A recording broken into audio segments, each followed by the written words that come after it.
Hey guys, Randy here, and today we are going to be reading a letter from someone inside the WGA.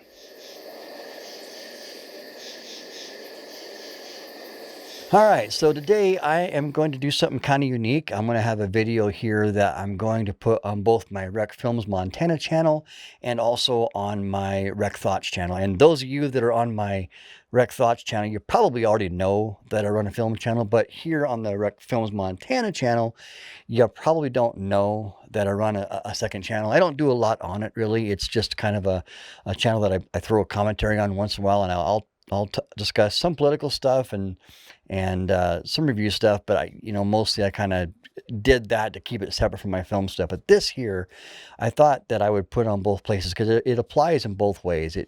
And what I've done here, or what I've found here, is a letter that was given to Film Threat. And Film Threat is a small company that was founded and run by Chris Gore. And if you don't know who he is, you can look him up. He's run Film Threat magazine years ago, and then that eventually turned into the Film Threat website. And he's done a lot of stuff with, film punditry and a lot of news information in film. He's also done some documentaries, and he's had his hands in the business. So he's been in the business for several years, and he's got a lot of friends on the inside. Well, recently, somebody wrote a letter to them that is a member of the WGA, and one of the things that they addressed is this whole DEI initiative that's very prevalent inside of Hollywood and very big and influencing on what the writers themselves are allowed to do, write about, and also even down to the hiring practices when it comes to the WGA, and just kind of shows just how kind of corrupt this system has gotten. And so this person, although wrote anonymously, really leaked out a lot of information. To be honest, doesn't surprise someone like me and people that are kind of in the circles that I follow. We're not surprised by this, but a lot of your normal people, when people like me talk and we talk about this DEI, we talk about, a lot of the message that's put in a lot of films today. A lot of their eyes kind of glaze over because they think I'm just talking about some deep philosophical nonsense that doesn't affect them, but really it does. And this is kind of really going to show, kind of the corruptness of the film industry and how this agenda of delivering, their narrative, their message that isn't plot driven, really has really infected the industry. So I'm going to read this letter today. So it might take me a minute, and I apologize, and I'm not very good at this sort of thing, and I may not be the most interesting to listen to, but I'm going to give it a shot because I really hope that information like this could be enlightening to some people who don't pay attention all the time. So anyway, all right, so we'll bring this article up. It's from Film Threat, as you can see, and it's was submitted on, it's written. This article was written on January 12th of this year, so really just a few days ago from the point this video is being recorded. They wrote in anonymously, and you can see the headline, "A Veteran Screenwriter's Plot Twist on Hollywood's DEI Cultural Shift." All right, so an open letter from a white writer to the film and TV business. For the last 20 years, I've been a working professional screenwriter. Between 2004 and 2018, I was sent on hundreds of meetings with some of the best studio executives, producers, and directors in the business. I loved it. It was an opportunity to chat with like-minded people who love film, grew up with movies, and were making them at the highest level. We discuss ideas, plot, characters, and their arcs, and who's the audience. Maybe chat about subtext and themes. It felt like an episode of Jon Favreau's Dinner for Five. Sometimes you would end up getting work. Other times you just made great connections. Everyone was intelligent, film and TV savvy, and had a deep understanding of the business side of the industry. In 2019, things started to change, and quickly. And you can see here, there's some screenshots of some things that this person shared about basically check boxes. So we'll kind of get to that. WGA Perspective Writers Search Forum Part 1. Suddenly, subtext and themes became the main point of discussing a project or IP. The first question every meeting became, what can we say with this project, or what can we teach people with this story? Plot, character, and audience were now secondary and sometimes not even discussed. These new execs weren't savvy and business-minded execs. They were young, with no track record or comprehension of the bottom line. When the streaming war started and the money hose was turned on, those experienced executives started relying on these young guns to pick up the slack. But the kids were less focused on the hero's journey and more concerned with taking down the patriarchy. Again, remember, this is coming from a writer inside the WGA. Which leads us to the next point. The reality is that for the past 5 years, white, straight male writers and directors with experience and successful track records have been sidelined. We talk about it over coffee and after screenings. We've essentially been told that because of our race and gender, we need not apply. At one point, my agent told me that they couldn't put me up for any OWA's open writing assignments or TV staffing jobs because the execs only wanted to hear takes on the material from BIPOC or female or LGBTQ writers. Very diverse. Some shows even started instituting staffing quotas that 40 to 50% of the writing staff had to be people of color. Now, just take a note there. Nothing in there says that they had to be qualified, right? And I think that's an important distinction. It says that 40 to 50% of the writing staff just had to be people of color. No other criteria, apparently. Let's continue. I know many showrunners who hate this, not because they didn't want to hire new writers and foster them. They didn't want half their staff coming from a pool of young, inexperienced writers who knew nothing about working in a writer's room, production, post, or deadlines. Notice how this writer, this person, is saying that they're not against the hiring of these, diverse people, as it's called, based on any kind of bigotry or bias of that. They're against them being hired if they're not qualified. And that's what he's saying in this. That's what he's qualifying in this last paragraph that we wrote. Is this illegal? Probably, but hey, I'm not an attorney. And there's no way to find out anyway, because if you ask any questions about this, you'll be labeled a racist or called out for your white male privilege. If you so much as raise an eyebrow, there's a risk you'll never work again. Why this is anonymous. See, this may not be obvious at first glance. There sure seem to be a lot of white dudes at the Golden Globes, right?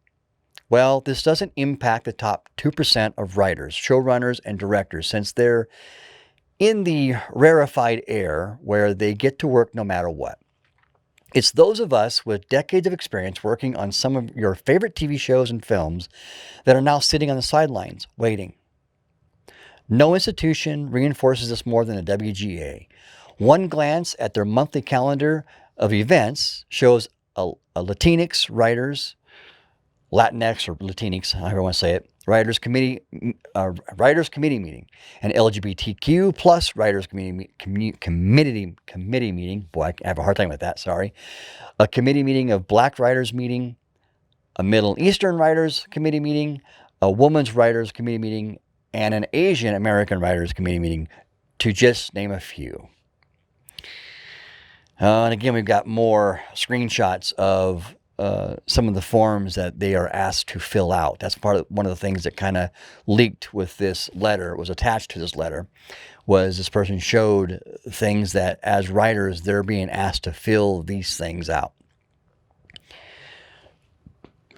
Can you imagine if there was a white writers committee meeting? We might be murdered. I didn't say that. He did. Or she did. I'm not sure. And the saddest part of this is that most of the people who would fill that room are some of the most liberal people I know. People who have gone out of their way to foster new and unique voices. See, that isn't that kind of interesting? What this person's saying is that it doesn't mean that you're like conservative or right-leaning or some alt-right person because you want people to be hired on the basis of merit. He's talking about even liberal people that are, if I understand it correctly, wanting to have the most qualified people there. Check out the WGA's own 2022 Inclusion and Equity Report and make your own conclusion on the WGA's priorities on this. When creating a writer's profile on the WGA website, there is one box to check if you are heterosexual. Remember that. 3 choices under transgender and 6 under LGBTQ. Not sure what those statistics have to do with writing a great episode of The Witcher. I would tend to agree. This mindset was very present at the last in-house WGA meeting held before the strike of 2023. Every 3 years before we have a new deal with the studios, the negotiating committee sits on a stage and members throw their complaints at them. And God bless them. They sit there for hours on end listening to a bunch of writers bitch and moan like I'm doing, the writer. The complaints at these meetings over the last 2 decades are always the same. How do we get more money and more residuals? In 2023, the meeting had a decidedly different tone. Very few complaints had to do with money this time around. There was a litany of complaints about not enough diversity in the ranks. Young writers asking, how come I've worked for 2 years as a TV writer and I'm not a showrunner yet? A position that should take at least a decade of experience, if not 2, to reach. See, that's a very important point there. I want to pause on that because that again goes back to not focusing on the merits of experience and creativity. I would add that to it in the film industry. It's and it also kind of speaks to this idea that you're entitled because I put in a couple of years, so I'm entitled to move up. It's like, do you not realize if you want this as a career, you need to work at it, you need to get good at it, you need to be passionate about it, not just be handed a trophy or a position. All right, so let's continue. How do we make sure that the Guild will fight for staffing requirements?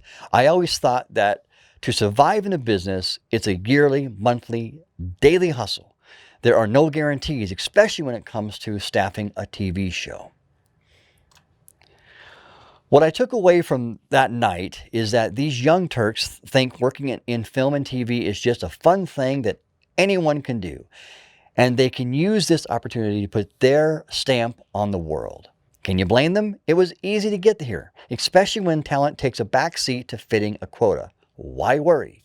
The showrunner and their number one, the most experienced writer, producer outside the showrunner, will pick up the slack and more than likely finish your inspired work. They can't complain about that episode you turned in late or didn't turn in at all. Or they'll be called a racist or a bigot or something else when they get a call from HR. It's just easier to shut up and run cover for these kids who aren't ready for the big time. That's a lot there. That's a lot to break down. Too much for me right now. The blame for this mess is threefold. Young creative execs with no understanding of the business or what audiences want gained too much influence during the streaming wars. Let's see. They also took it upon themselves to lead the charge in reinterpreting IP, changing successful comic books, novels, and remakes into projects that had something to say, not to entertain. Why even bother with IP if you don't respect the source material? I'm going to stop there again because we have really seen that come to head over the last few years. I mean, you look at Star Wars, Indiana Jones, a lot of Marvel. The list goes on with these big IPs that are, that have any kind of remake. And almost any kind of remake or reboot, or Star Trek as well, that they no longer look at the original source material and go, I want to honor that. I want to stay with that and honor it. They don't do that anymore. It's about what can I say? What stamp can I put on this that's more important than the actual material itself? So that's huge. All right. The WGA followed their lead and threw a huge part of their own membership under the bus in a race to bring in new members. And lastly, this new class of writers who weren't ready to step up to the plate, worked on a lot of product that the general public didn't want to see and didn't relate to. What happens next is anyone's guess. TV is contradicting. There were 600 TV shows in the last year, and now there are only going to be, from what I hear, 300. When it comes to film, there are even fewer jobs than ever. If we don't get back to telling great stories and making profitable shows and movies, with AI right around the corner, the business may never recover. So let's start having those old school meetings again, the ones where you talk about story and characters and what the audience wants. And let's go back to hiring the best writers, the ones with the skill set and creativity. I would agree with this. And not just the one with the right skin color or sexual preference. I won't read that last part here. That's where it ends. But the last part says, if you're a WGA member who would like to share your story on or off the record, you can contact us, meaning Film Threat. You can contact them. So, yeah, I mean, that's a very enlightening, article. I should go back to this because I think that, again, we bring these things up. This person leaked, look at all these check marks. As a writer, see, again, it says down here, the WGA Prospective Writer Search Form. That's part 3. And it's asking to fill out all these check boxes. And it's just ridiculous. None of this has any bearing on your qualifications to tell a good story. And it's quite obvious by the amount of these things that are in these forms that they got to check on now, or they got to fill out, that's the priority. So, it's crazy, guys. It's crazy. So, what do we do about this? Well, 2 things.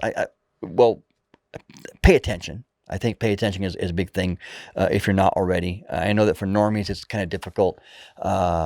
And, like I said before, when I talk about it, people's eyes kind of gloss over and think that I'm just being too picky or whatever. I'm overthinking it. No, these messages are in films and they're constantly influencing, us as people without us even knowing it. I've seen this time and time again. But I mean, here you have from a WGA writer that they're tired of it. They're speaking out, and this is a good thing. I'm glad they're speaking out. Something else that we could do as well is there are places you can seek out. You can seek out different kinds of content. I'll go back to Film Threat here. See, Film Threat, they do a lot of reviews of mainstream movies, but they also do a lot of reviews of independent film. And I think that now more than ever, we really need to support independent film. And I know I have my personal bias in that because I do my own independent filmmaking on Rec Films Montana. And full disclosure, I've teamed up with Epicverse, and so I'm doing a lot of the majority of their short film editing right now. I really want to support what they're doing. So go check them out. I think that finding places to seek out, this content is important because, and I get it can be overwhelming as a normie trying to find content. We're kind of used to just being fed by the algorithm. And another place you could go is this critic list. I like Criticless because you can think of this site as sort of the audience score of Rotten Tomatoes, not the critic score. This is the audience. It's almost like the audience score. These are normal people that can log on, make an account, and they can watch a movie and give their honest opinion. And kind of speaking to what this WGA writer was saying. What's kind of cool about Criticless, it goes in line with that, is like down here you look at themes, language, violence, nudity, political bias. This is a big one. So like political bias, if you look at a movie, there's a place for these people who rate these movies. They can say, yes, this leans very left. Is it family friendly? Maybe. That's something that you wouldn't see like on an IMDb or a Rotten Tomatoes. You wouldn't see that kind of a very easily simple, broke down, or a breakdown of a rating. So, give Criticless a chance. And if you're not sure where to find a film at, when you go into one, it shows you where to watch it at. Okay, like this is Boy Swallows Universe. Random click. I don't know what this is. It's on Netflix. Okay, cool. So now you know where to look for it. So anyway, I've been rambling on right now. I'll try to stop doing that because I can be kind of annoying. I get it. So what's this all mean? Well, things are coming to a head in the industry. They had their big strike. I know that in 2024, we're going to see a famine when it comes to content because of the strikes, and also a lot of this stuff is losing them a lot of money. There are some companies like Lucasfilm and Disney that don't seem to be learning their lesson. They lost over $1 billion last year on film alone, and they seem to be going and doubling down this year. But a lot of these things are falling apart, and now's the time to support the independent film space. The Bank Key by Daily Wire for their kids content might be something to check out, something more safe for your kids to watch. Anyway, let's hope that eventually this thing resets. We get good content creators, whether it be on YouTube, whether it be in the independent film space. Keep your eye out, because things are changing and people are rising up and saying they're done with it. So anyway, that's it for this rant. And until next time, God bless.